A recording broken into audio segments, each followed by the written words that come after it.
आज पुनः फिर से हम रसायन विज्ञान की मूलभूत अवधारणा के विषय लेसन में जो है आज पुनः फिर से पढ़ेंगे जो है। ठीक है, आपको पिछले वीडियो में मैं तत्व, यौगिक, समांगी मिश्रण, विषमांगी मिश्रण, विलयन आदि के विषय में मैंने बताया था। ठीक है, आज हम इसकी भौतिक अवस्था में जो है भौतिक अवस्था के विषय में जानकारी प्राप्त करेंगे जो है। ध्यान दीजिए कि किसी भी वस्तु के भौतिक अवस्था के विषय में जानने के लिए भौतिक अवस्था में क्या जानते हैं पहले इसको ध्यान दीजिए। भौतिक अवस्था में देखते हैं कि वह किस रंग का है, उसका आकार कैसा है, अर्थात उसके आकार को माप सकते हैं कि नहीं, वह उसका स्वाद कैसा है, उसकी गंध कैसी है, ठीक है, उसका क्वथनांक कितना है, उसका गलनांक कितना है, उसका हिमांक कितना है, इन सब विषयों में जानकारी प्राप्त की जाती है। इन सब विषयों में जानकारी प्राप्त करते हैं अर्थात भौतिक अवस्था इसके विषय में बताता है। ठीक है, तो आज इसी में जो है आपका पहले ध्यान देंगे मापन एवं मात्रक। मापन एवं मात्रक।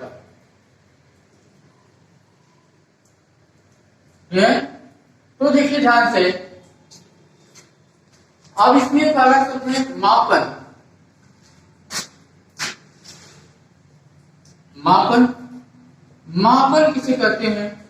ठीक है, तो बहुत से बच्चे कहते हैं सर किसी वस्तु के माप को ही मापन करते हैं। ठीक है, लेकिन ये ध्यान दीजिए जो है किसी भी वस्तु के यथार्थ माप को ही क्या कहा जाता है? जो है मापन कहते हैं। यथार्थ माप को ही क्या कहा जाता है? जो आपका मापन कहा जाता है। ठीक है, तो अब उसके बाद दूसरा इसमें है मात्रक। क्या आपका जो है मात्रक। ठीक है, अब मापन की इकाई को क्या कहा जाता है?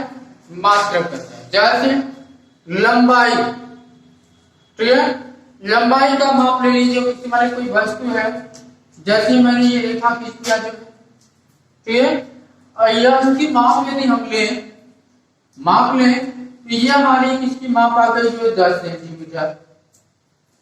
ठीक है, तो माप आई 10 सेंटीमीटर, फिर इसका मात्रक क्या होगा? जो है सेंटीमीटर। मात्रक क्या हो जाएगा? जो है सेंटीमीटर। जैसे कोई वजन कर रहा है तो उसका 10 किलोग्राम, ये उसका माप हो गया 10 किलोग्राम का, लेकिन इसकी मात्रक क्या होगी? किलोग्राम। तो जो मात्रक की इकाई होती है, मात्रक की इकाई जो होती है उसे ही क्या कहा जाता है? ठीक है, आपका मात्रक कहा जाता है। उसे क्या कहते हैं? जो है मात्रक कहते हैं। तो मापन किसे कहते हैं? और ये बताया मैंने जो है किसी वस्तु की यथार्थ माप की, मतलब यथार्थ माप, ये क्या कहलाता है? मापन कहलाता है। और मात्रक मापन की जो इकाई होती है, मापन की जो इकाई होती है उसे क्या कहा जाता है? मात्रक कहा जाता है। क्लियर हुआ? अब इसमें जो है मात्रक के प्रकार को चलते हैं। जो है मात्रक जो होते हैं दो प्रकार के होते हैं। पहला होता है मूल मात्रक और दूसरा होता है व्युत्पन्न मात्रक। ठीक है, मूल मात्रक और व्युत्पन्न मात्रक। मूल मात्रक किसे कहते हैं? यह ध्यान दीजिए, मूल मात्रक किसे कहते हैं? मतलब वे मात्रक जो पूर्ण रूप से स्वतंत्र होते हैं, वे मात्रक जो पूर्ण रूप से स्वतंत्र होते हैं वो क्या कहलाते हैं? मूल मात्रक कहलाते हैं। और व्युत्पन्न मात्रक किसे कहते हैं? वे मात्रक जो पूर्ण रूप से मूल मात्रक पर निर्भर करते हैं। वे मात्रक जो मूल मात्रक पर निर्भर करते हैं वो मात्रक क्या कहलाते हैं? जो है व्युत्पन्न मात्रक कहलाते हैं। ठीक है, तो मूल मात्रक कितने होते हैं? तो मूल मात्रक आपके 7 होते हैं। कितने होते हैं मूल मात्रक आपके? जो है 7 मूल मात्रक होते हैं। ठीक है, कौन कौन से होते हैं ध्यान देंगे। मूल मात्रक में आपका पहला आता है, ठीक है, मीटर। मीटर, ठीक है। फिर उसके बाद आता है द्रव्यमान, किलोग्राम। किलोग्राम।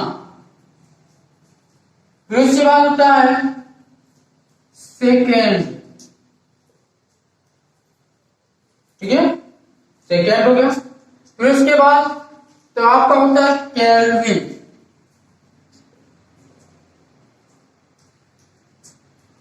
केल्विन क्लियर हुआ? तो ये देखिए मीटर हुआ पहला, दूसरा किलोग्राम, तीसरा सेकेंड, चौथा केल्विन। फिर इसी तरह से 3 आपके और होते हैं, जैसे ज्योति की तीव्रता का होता है कैंडिला, पदार्थ की मात्रा का होता है मोल, ठीक है। इससे आपका जैसे विद्युत धारा का होता है एम्पियर, ठीक है, लिखते रहे हैं। जैसे विद्युत धारा का होता है एम्पियर, ये इसका मूल मात्रक है। फिर उसके बाद आता है कैंडिला। कैंडिला ये पदार्थ की मात्रा का होता है मोल, ठीक है। कितने हुए आपके? 1 2 3 4 5 6 और ये आपका जो है ये 7 जो होते हैं मूल मात्रक होते हैं। क्लियर हुआ? अब इस मूल मात्रकों को जो है एक प्रतीक के रूप में व्यक्त किया जाता है। जैसे मीटर को हम जो है एम से प्रदर्शित करते हैं, किलोग्राम को जो है केजी से प्रदर्शित करते हैं, सेकेंड को जो है हम टी से प्रदर्शित करते हैं, ठीक है, और केल्विन को जो है हम किससे प्रदर्शित करते हैं? के से प्रदर्शित करते हैं। एम्पियर को जो है ए से प्रदर्शित करते हैं, कैंडिला को जो है सीडी से प्रदर्शित करते हैं, और पदार्थ की मात्रा मोल को मोल से प्रदर्शित करते हैं।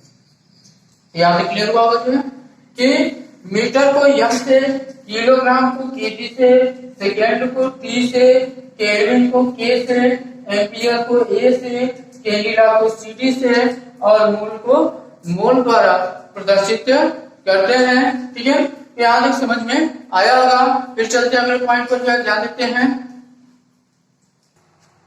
ठीक है, आगे चलते हैं नेक्स्ट पॉइंट पर। क्या देखिए पदार्थ पर जो है, क्या पदार्थ अपनी अवस्थाओं को परिवर्तित कर सकता है? ठीक है, तो देखिए कि सामान्य तौर पर जैसे मान लीजिए कि हम बर्फ ले रहे हैं, ठोस अवस्था में बर्फ पाया गया। अब उसको देखते हैं कि जब एक निश्चित टेम्परेचर को उसे गर्म करते हैं तो वह द्रव अवस्था में बदल जाता है। जब उसके एक निश्चित टेम्परेचर को गर्म करते हैं तो वो गैस अवस्था में भी बदल जाता है। तो क्या देखते हैं कि जब हम, ठीक है, किसी पदार्थ की अवस्था में भी परिवर्तन कर सकते हैं तो कैसे परिवर्तन करेंगे? जो है तो टेम्परेचर दिए, जैसे बर्फ जो था सॉलिड अवस्था में था, उस पर हमने ताप लगाया, हुआ जो है किस अवस्था में बदल गया, जो है द्रव अवस्था में। द्रव अवस्था में जब टेम्परेचर और बढ़ा दिया तो धीरे धीरे वो किस अवस्था में बदलने लगा, जो है गैस अवस्था में परिवर्तित होने लगा। इससे क्या स्पष्ट होता है कि जब किसी पदार्थ पर हम जो है, जब किसी पदार्थ पर हम जो है टेम्परेचर देते हैं तो वो क्या होता है, अपनी अवस्थाओं में जो है परिवर्तित हो जाता है, उसकी अवस्था में जो है परिवर्तन हो जाता है। उसी तरह से जो है आप देखिए गैस है, उस पर यदि हम प्रेशर दें, दबाव दें तो वो द्रव अवस्था में बदल जाता है, और जब द्रव पर प्रेशर दें, दाब दें तो वो किस अवस्था में बदल जाता है? ठोस अवस्था में बदल जाता है। तो देख रहे हैं कि गैस से द्रव में भी बदला जा सकता है, द्रव से गैस में भी, द्रव से आपका ठोस में भी बदला जा सकता है। उसी तरह से कुछ पदार्थों को जो है ठोस से सीधे गैस में बदला जा सकता है और गैस से सीधे ठोस में भी बदला जा सकता है। ठीक है, तो हम इससे क्या निष्कर्ष निकल रहा है कि पदार्थ की जो अवस्थाएं होती है उन अवस्थाओं में भी जो है परिवर्तन किया जा सकता है। स्पष्ट हुआ?